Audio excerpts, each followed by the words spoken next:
Good afternoon, ladies and gentlemen. My name's Brett Bensley, roving reporter for the Langley Bugle. Sorry about the unkempt look and the messy hair, but I've been dragged out of my bed this afternoon to cover a groundbreaking story. As you know, all eyes of the world at the moment are on Scotland and the independence vote.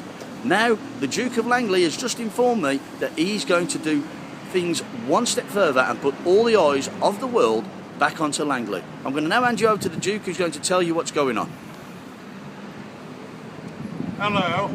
Well, it seems to me like there's only one way to go, and that is independence for Langley.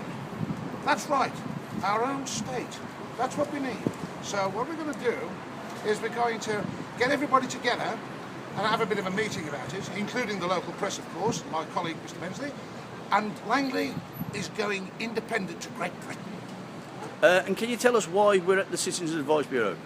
Well, I'm taking some advice on it. As you can see, before I make this big move and take over this part of the world, I wanted a bit of advice. You know, just a bit of security, really. Yep.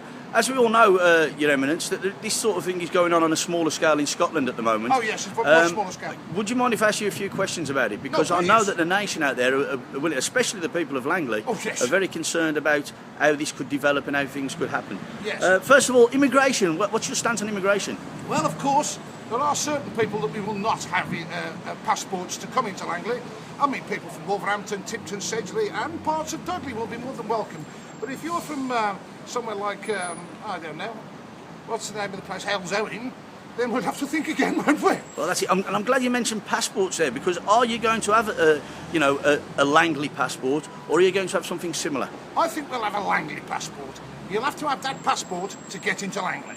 I think it's imperative you'll be able to travel from one side of Langley to the other without question. And will you have border guards? Oh yes, we have our own regiment, as you know, Brett.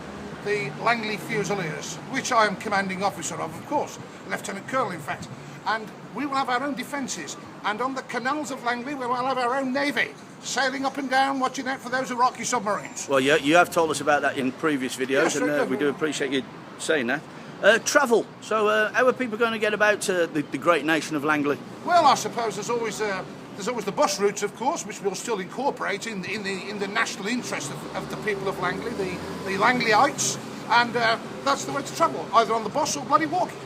And what about currency? Are we going to be keeping the UK pound or going for something different? No, we're going for the Langley money, a specific money for Langley only. I think on the realms of what would you call it? It has been suggested the euro. The euro. You've been the head of the monarchy. Yes, everybody. And you'd owe me. You'd all owe me because I am the head of the monarchy, and I am nominating a prime minister, of course, because as the Duke I will be ruling Langley, and I'm nominating a prime minister. And who would that be? That would be the Honourable Brett Bensley, of course. Really? Yes. Well, I didn't know anything. That's come as a total shock to me. I'm over the moon. I'm absolutely delighted. And if the vote goes in our favour, I'd just like to say to the editor of the Langley Bugle, stick your job where the sun doesn't shine. Thank you. Bye-bye.